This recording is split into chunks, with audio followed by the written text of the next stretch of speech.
Hi, welcome to the third or fourth podcast of SimNation College Football here at SimNation. I'm Darren, and I will be catching up on what has happened so far in three of our leagues from Wolverine Studios and Draft Day Sports College Football 2021. We'll be talking about the SNCFL, SimNation College Football League. And then we'll be talking about the two Grey Dog Software Bowl-bound college football leagues, the GDCFL and the WWCF. As always, if you like this video, definitely please click like or follow. We'll be doing these podcasts pretty much every Saturday, roughly around 9 p.m. Sometimes it'll be a little bit later than that. It all depends on how quickly I get through the sim. But the intent will be to cover all three leagues. You can also catch us on YouTube. I'll post the locations for each one of those. And as always, if you are wanting to join us, we have different places where you can do that. And kind of just talk about things with us and so forth. So we do have a Discord, we do have Slack. I'll put both of those up. We do stream on Discord all the time, so you definitely should be able to catch us in quite a few different places. So with that, I'm just going to dive right in. Again, this is Wolverine Studios Draft Day Sports College Football 2021. Pretty good product. And definitely the SNCFL is the Banner College Football League here at SimNation, and it's a league of really, really good individuals. So if you're interested, definitely go to sncfl.us and check out and see what teams are open, and either PM me here or drop me a note at simnation.net or simnation.us. Either will work, and we'll get you lined up with a team. So we are now in week 11 of the season. I'll kind of walk through some of the more recent results and kind of talk about some emerging trends in this league. We have roughly about 5 more weeks to go before we're in the conference championships, and then of course SimNation College Football is an 8-team playoff. So the top 8 teams by rank will advance to the college football playoffs. The other ones will go to bowl games if they're eligible, and then after that we will have roughly 4 rounds of football for the playoffs to determine the champion, and then at the end of the season we'll flip to the new season, at which time we'll definitely would love to have more college coaches join. So I'll probably start going through the standings and then talk about last week's games. But right now, as you can see, some of the races are starting to define themselves, and a couple of the races are over inside the conferences. So we're still in conference play in many of the conferences. Some conferences will be more wide open than others. As we look at the Atlantic coast, largely this one's wrapped up. Clemson has probably likely won the Atlantic. They're 10-0, undefeated. If I'm not mistaken, they knocked off Louisville last week, which handed Louisville its only loss, which means Clemson, with 7 games out of 8, has a game in hand over Louisville. They have the tiebreaker. They're going to win the Atlantic. No one else is close, as you can see here from looking at the different teams. Louisville's had a good season, number 13 ranked, 1 loss. Your only loss is that number 3 team in the nation. That's nothing to be upset about. NC State is another human control team that's fans. They're kind of up and down this year, 5-5. Still got a chance to make a bowl game. They won't be going to the playoffs, but a bowl game I think is a pretty good benchmark for Van in probably I think his second or third season with it NC State. So he's doing a really good job. He had some issues earlier in the year with his playbooks not setting correctly, and I think that kind of pulled away a little bit from his ability to be able to probably do as well as he wanted to do. Coastal, that one's pretty wide open still. Virginia's done for the season. I'm trying to remember if they won or lost against Duke. We'll just take a quick look here. So with Virginia 6-2, that's weird. But so they beat Duke. So that definitely will help them. That means Duke pretty much has to win out to even have a chance. And actually, no, they won't even have a chance. That they're not going to knock off Virginia. Take a look at the other team that's at 4-2. I think that's Virginia Tech. And let's see if Virginia Tech, what they did against Virginia, they lost as well. So, so Virginia Tech's won the Coastal. With 6-2, neither of those two teams is going to be able to catch them because there's only 8 conference games and Virginia's done. So, so pretty much what you'll see is the conference championship will be Clemson versus Virginia. That should be a pretty good game. Clemson, of course, is coached by Matt. Virginia's a CPU team. But Duke can still do decently. Neither of those two teams, regardless of the result at the end of the year, will go into the playoffs. The only team that has a chance that's kind of in already is Clemson. They have 2 games left. As long as they don't really go south quick, they should make it into the top 8 and into the playoffs. Louisville has an outside chance at it. At 8-1, they have 3 games left. If they win out, they could potentially rise up to the number 8 spot and grab one of the playoff slots. Inside the league, if you look, the 2 top offensive players are both quarterbacks. One is University of Miami's Jeffrey Chung, 2,700 yards, almost 2,800 yards, 20 touchdowns.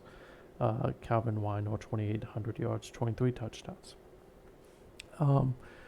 If you notice recruiting-wise, Clemson is just, they're knocking out of the park this year. They essentially have 6 5-stars already. It's not much different than real life, right? But they're doing really good. So this week's a big game for Clemson. They have number 16 Duke. They should win that one relatively easy. Duke's not a bad team, but at the same time I say that, Clemson is one of the elites in the league, so I don't expect them to lose that. That definitely will likely end Duke, any hope Duke has of making a playoff bid. And that's pretty slim, right? Talk about Pittsburgh and Notre Dame later. That's another game involving a human team. Van gets Boston College at home. He should win that one, and that should get him to 6-5. And at 6-5, that will make him eligible for a bowl game. Of course, he'd probably like to be 7-5, so I think he's hoping to win out for the rest of the year. When we look at the American Athletic, trying to remember if there's even there is a Caesar. So again, like the other leagues, conference play is starting to wind down. Central Florida won this one a couple weeks back, so they're ranked number 4, 10-1. They have only one last game in a 12-game schedule. If they win that, then they should easily clinch a playoff berth, regardless of what happens in the conference championship. They've got JC this week, so they're at Washington. That'll be a hard game for them, but Central Florida is pretty much a juggernaut. I expect them to kind of win that one. JC will put up a pretty good fight. On the opposite side in the West, again, I think things are kind of winding down. We'll take a quick look here and see. There's a lot of teams with 3 losses. That one's going to be pretty wide open.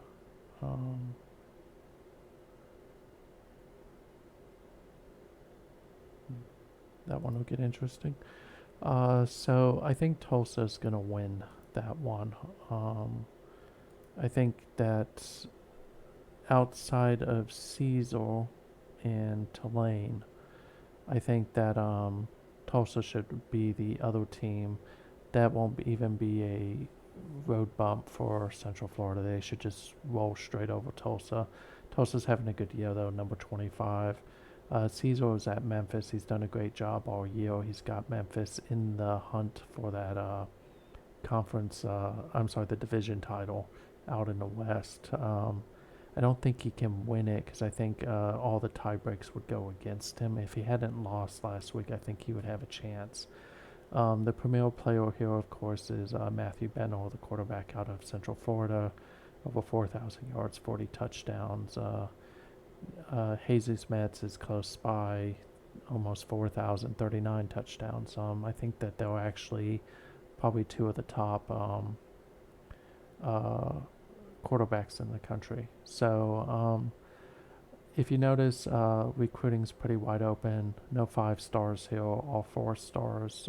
Central Florida grabbed 2. Houston's grabbed 4. I'm sorry, Central Florida's grabbed 3. Tulane, Cincinnati, and East Carolina each grabbed 1. So Houston versus Memphis is a big game for Cesar. If he wins this, I think he's still got an outside chance at the conference title. But again, he's got to win his last 2 games, and he's got to hope Tulsa drops one so that they drop out of the top 25 and don't win the tiebreak. So if we move into the Big 12, the Big 12 kind of got a little bit of a shakeup last week. Texas Christian unexpectedly beat Baylor, but I think the thing that helped Baylor is that Oklahoma unexpectedly lost this last week, which kind of gives Baylor a little bit of breathing room at 6-2. If I remember correctly, in this conference they actually played 9 games instead of 8. So it'll be interesting to see how that hashes out. Oklahoma still has 2 games. In theory, if they beat Baylor this week, they should. I'm going to stop jinxing Skeletor because I think I've been jinxing him the last few times I've had a podcast by saying, oh yeah, he should win that game, and then he turns around and he drops it.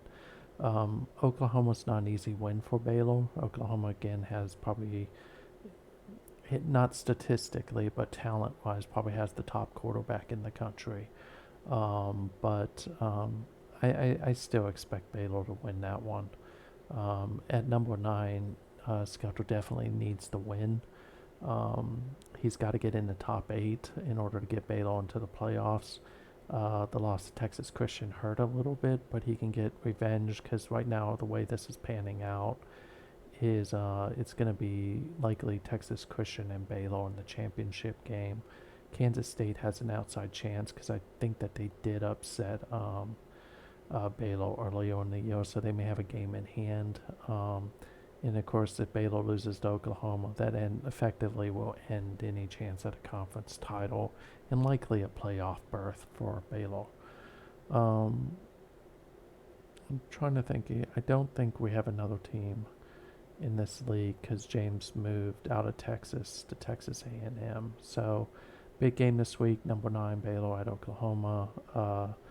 It doesn't show here, but when I go to the stats, it will show that actually the best player right now is one of Baylor's running backs. So it's either Nance or I think it's Daniel is the other one. But we'll go back there. Recruiting wise, Skelter got a really slow start. He's been complaining a lot about it.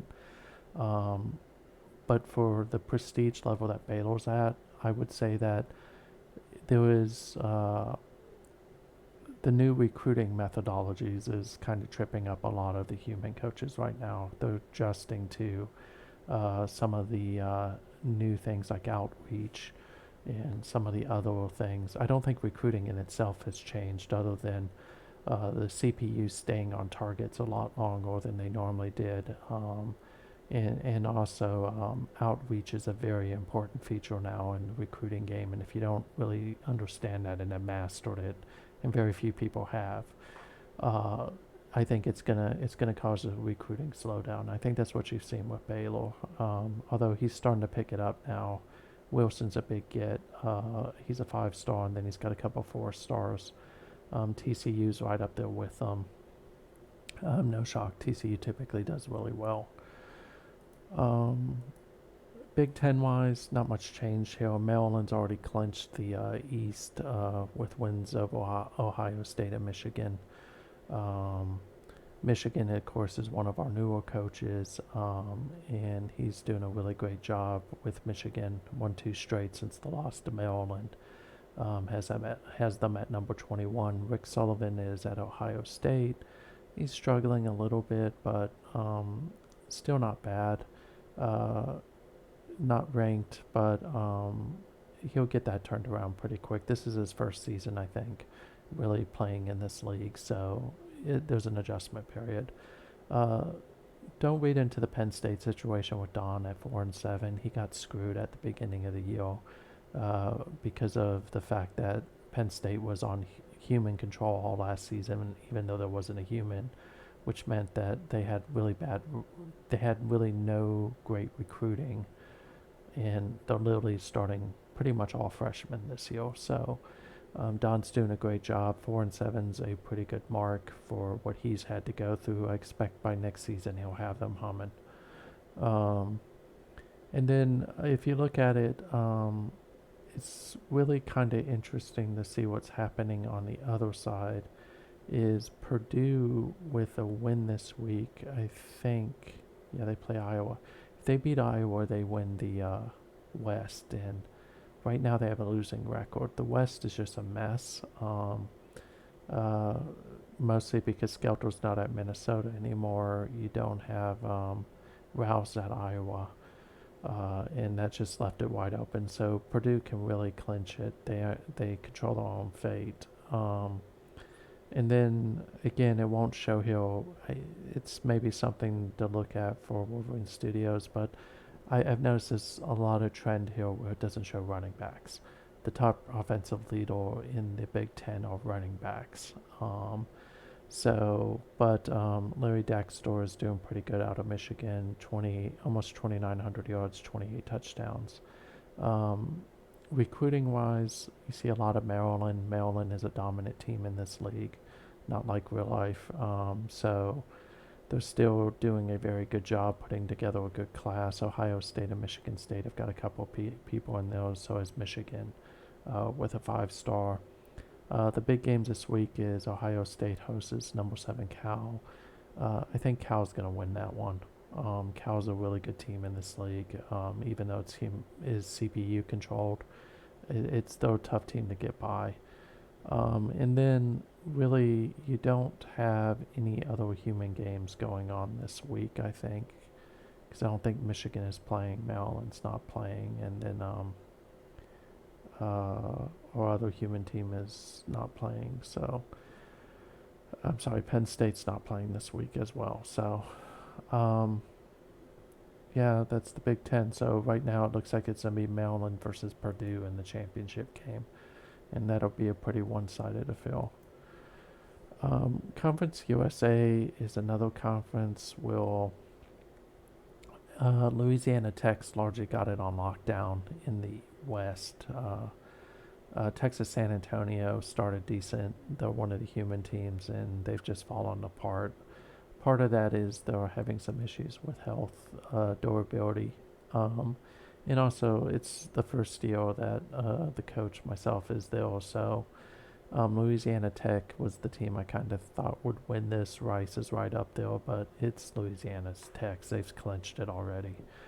Out in the East, it's still kind of open. I say that because Florida Atlantic is at 4-2. If they win out, they will win that East Division. If they drop one, then I think Western Kentucky takes it. But in theory, you have Marshall and Florida International still in the mix. Old Dominion started pretty fast, had some big surprise wins, but they've kind of struggled a little bit in the last few weeks. At 4-6, Skelter will try to get them 2 wins in those last 2 games to try to get them bowl eligible. And Soa again was handed a pretty bad deck as well. at James Madison, which used to be University of Alabama at Birmingham. He asked for James Madison, so I gave it to him. Uh, don't look for that to be the trend for next season. I expect him to bounce back pretty good once he gets a first season of recruiting underneath his belt. If you notice, he's already got a 4-star quarterback that's signed at German Richards out of Winston-Salem, North Carolina. So that's a pretty big get for him. Louisiana Tech is really dominating the recruiting. That's not a shock. They've been doing a really good job there for a while. And then, of course, the offensive player to watch right now is George Pipkin. 2,700 yards, 22 touchdowns. Big games this week for Texas San Antonio versus North Texas. It's going to be another loss for UTSA. At this point, they're just trying to finish the season, get some good recruits for next year. I think they're doing slightly worse than I thought they would. I thought that they would at least get 5 wins. They're not going to make it, though. James Madison, again, I mentioned, so is really laying the foundation for a good season coming in the next few seasons. So not really worried about that. Arkansas at Old Dominion, Skelter tends to play the better teams better than the worst teams. So I would say that this is an upset watch. I think that Old Dominion will beat Arkansas. He has a habit of beating the teams that he's not supposed to beat and then losing to the teams that he's supposed to win, especially at ODU. But again, bear in mind, it's his first season now. He's trying to change the team and get them to be better. ODU and UTSA are the 2 worst teams in the league. So we'll see how that plays out. Notre Dame, you have JC at Notre Dame. Maybe not quite the season he was hoping for at 3-5. He's lost 5 straight after a pretty decent start. But he has a chance to turn that around against Pittsburgh. Unfortunately, I don't think he will. I think Pittsburgh will win that one. Pittsburgh's not a bad team, but kind of like Zoa in the last conference that we talked about. He's laying a good foundation. He's got a 4-star and 2 high 3 stars coming in. So I think Notre Dame will bounce back next season. He's just going to play it out and try to get the as many wins as he can, as well as bring in some really good recruits. BYU, Dan Gomba, 2,700 yards, 20 touchdowns. Definitely one of the better players. And again, if you notice, there's some good running backs in this league. They're not showing up under offensive leaders. Not sure why that is. It really looks like it only chooses quarterbacks and wide receivers. And I'll kind of highlight that when I go through the top players. In the MAC, I don't think we have anybody in the MAC. And if I'm wrong, you can call me out on that. But this is one of those where Northern Illinois has won the West. The East is still a toss-up between Akron and Bowling Green. I think that Bowling Green gets Ohio this week. That's a win. Akron gets Kent State.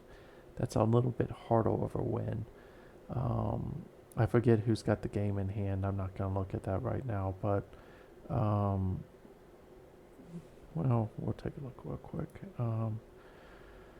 So whoever won the matchup will likely be the one at the end of the so it'll be Akron.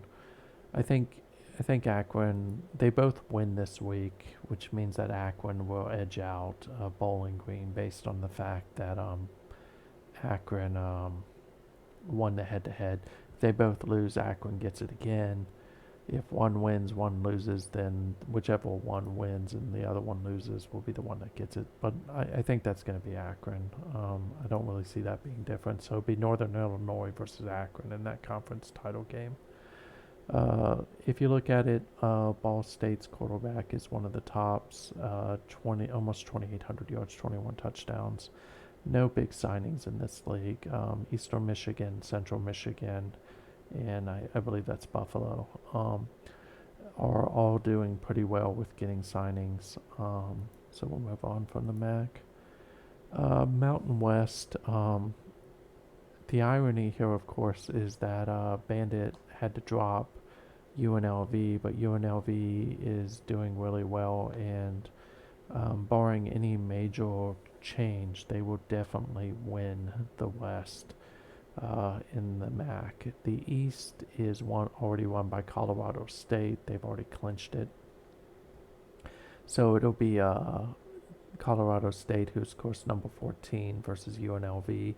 Colorado State, with one loss, is still playing for a potential bid into the playoffs. Top quarterback to talk about here is Thomas Smith out of Boise State, 3,200 yards, 29 touchdowns. Boise State's had a pretty good season with 1 5-star, but Nevada is doing pretty well with 1 5-star, 2 4-stars. So that should be interesting to see. I think when you look at the games this week, really Colorado State plays UNLV, so that'll be a kind of a preview for the conference title game. So I think UNLV wins this one. I fully expect likely that you'll see Bandit back at UNLV next year when he has an actual roster he can play with. So really good season now, UNLV, despite the fact that they have very bad depth issues due to the roster issues that they had. So still think Colorado State's going to win the conference, but I don't think they'll make the playoffs. Out in the Pac-12, I think that they actually play 9 games in the Pac-12. I'll have to look at that, but Washington State's still in the driver's seat in the North. It's really tight, though. They have a game in hand over California, so if they win out, they should be able to clinch that. They've won 9 straight. They're doing pretty well, despite the fact that they don't have their starting quarterback. Washington is JC. He's having a decent season. He's lost 2 straight. So he'll be hoping to turn that around and get bowl eligible as well. But he's got to win out to do that. Arizona State they had a really hard start. I jinxed them, I think. They're now 7-2. They've lost 2 of the last 3. But I mean, they're still in a pretty decent position. I don't think they're going to make the playoffs. I think right now, from a Pac-12 perspective, the 2 teams that have the best chance of making the playoffs are Washington State and California. So it's the 2 North teams. Arizona could slip in there, but I don't think I see that happening. And of course, the USC is just not doing well this year. They're doing great in recruiting, just doing horrible on the field. Top player in the Pac-12, again, not showing running backs. The running backs are a big deal in the Pac-12 as well, but Preston Falcon is the top quarterback with close to 3,600 yards, 41 touchdowns. That's pretty big. And then, of course, as you can see from the screen, USC's just killing it in recruiting. A 5-star, a bunch of 4-stars. Utah has 2 5-stars. This week, UCLA versus Arizona State. I think UCLA wins this one. Sorry, Gary. I think that they'll hand another loss to Arizona State, who's still doing really good considering. This is Gary's first season at Arizona State. This is the game to watch this week is Texas A&M versus Washington State. So this is, if I'm not mistaken, this is James versus my team. I don't like Washington State's chance. Texas A&M is an offensive juggernaut. Washington State kind of needs to win to stay in the top 8, but I don't think they're going to get it. I think Texas A&M wins this one quite easily. We mentioned California versus Ohio State already as well, Central Florida versus Washington. So it'll be interesting to see how this all plays out. But this game here is a big one that will likely determine the playoff picture. Washington State wins. I think they're safely in, regardless, as long as they don't go on a really bad losing streak. Texas A&M wins. I think they're in, as long as they don't go on a big losing streak either. And neither of those 2 teams are really a threat to do that. In the SEC, all roads lead through Bama and Max. So Max is 10-0. He's already pretty much clinched the conference because he has a game in hand on Texas and A&M, and Auburn already has 3 losses in the conference. So uh, James again mentioned him. This actually started with one coach. James got him a few weeks back. He hasn't changed anything really.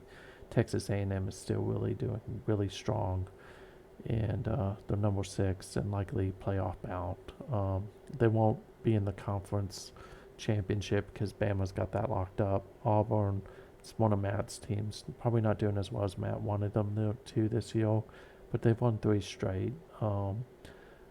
They've got to do some work to get into the playoff, and they need some teams to lose to get into the playoff picture. But we'll see how that does. If they knock off Bama in their yearly matchup in the Iron Bowl, I think that they have a chance. LSU is another Rick team. Not doing as well, but LSU's been on a downward trend, so give them a season or two, and I think once Rick gets his feet under him, he will get them turned around. Out in the East, I think there's only one human team out in the East, and that's SOA at Florida. They're 5-5. Playoff picture is really between Missouri and Tennessee. I think that Tennessee's still going to grab that one, but we'll see how that plays out. Vanderbilt is still there. Actually, I'm sorry, I keep forgetting about Vanderbilt. Vanderbilt beats Florida this week. I think Vanderbilt will win the East and will get the right to play Alabama in the conference championship. Tennessee's doing really well. George Ricketts is the top quarterback, 3,600 yards, 32 touchdowns. And then if you notice again, Max is just killing it at Bama. He's got the top 4 players. Sorry. So just look at this, right? He's got number 1, number 2, number 3, number 4, number 9. And then if you look at that, he's got 7 of the top 15 players have signed with Bama. So, and he's beat out Maryland, he's beat out Clemson, he's beat out Baylor, he's beat out a whole bunch of teams for these different, because a lot of them are national recruits. So, Max, great job. You did great last year. You're not slowing down. Please do. Dean Shell's a big time player. So is Eddie Locklear. But great job with Alabama with recruiting. He's just, I mean, that's really unheard of. He's got 4 of the top 5. So that's insane. Nick Saban may want to give him a call and give him a job. Vanderbilt at Florida is a big game this week. If Vanderbilt wins this, I think that they can lock up the East Conference. Texas A&M versus Washington State. We talked about that. We talked about Arkansas versus Old Dominion. It's not that big of an upset, but there'll still be an upset. I think Old Dominion wins that one. And then when we look at the Sun Belt, Texas State is they've clinched the playoff spot. I'm sorry, they've clinched one of the 2 conference championship slots. Right now, the fight is for the second one, which is between Louisiana Monroe, that's Skelter, and Louisiana Lafayette, which is Max. Georgia State, I think, is again Rick. I think he's in the mix still if one of those if both teams lose. I don't think that'll happen, especially since Louisiana Monroe plays Georgia State this week. I think Skelter's going to lock up the second one, and it'll be a rematch of a few weeks earlier where Texas State beat Louisiana Monroe. If Louisiana Monroe wins their next game, they're likely in no matter what. So that Sunbelt will have at least one team in the playoffs. I don't see a path for Louisiana Monroe to get into the playoffs at this point, which will be a shock. This may be the first time in a long time I can remember that Skelter doesn't make the playoffs. And if that does happen, I imagine next season he's just going to come back with a chip on his shoulder. So we'll see how that plays out. So that's kind of the races as I see it. If we look at the league leaders,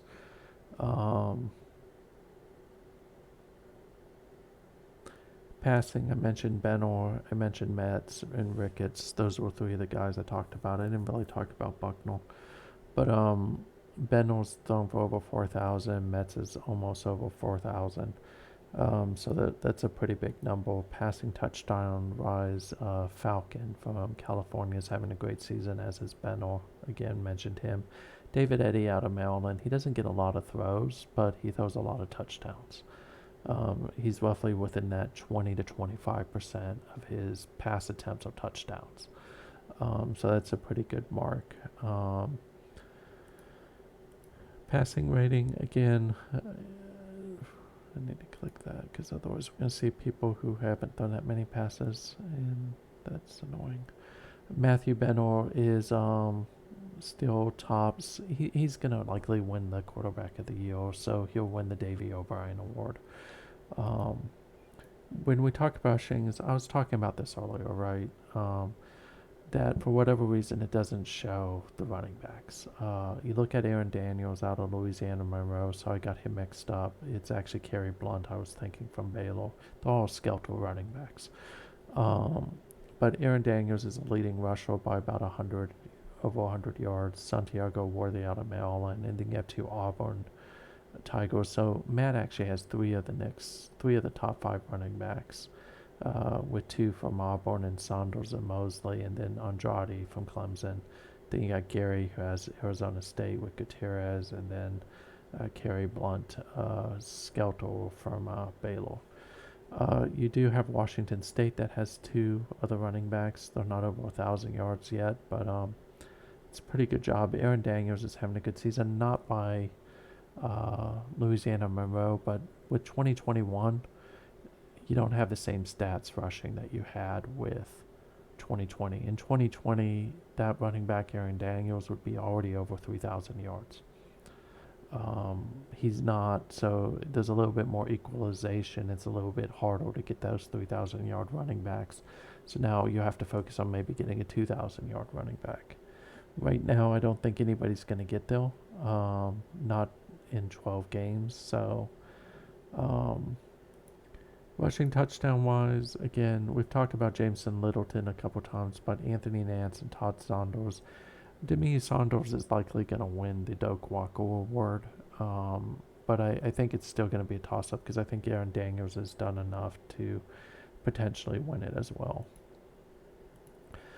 For the Blitnikoff, right now it's Larry Madden out of Tulsa. The top receiver that's human controlled is Jason Taylor out of Texas A&M. He's slowed down a little bit, but a lot of times with the Blitnikoff, it's whoever catches the most touchdowns. So right now, maybe Keith Noble, could be John Kieser out of Auburn, or Ben Early out of Arizona State, and those are both human-controlled teams.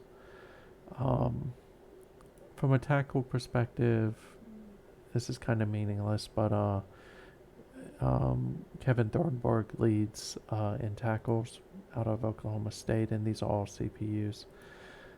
Sacks, again, Andre Parker. Okay, Bandit should take some credit for this. He did a really good job with recruiting people in the past, and it's showing with Andre Parker. So, pretty good job there.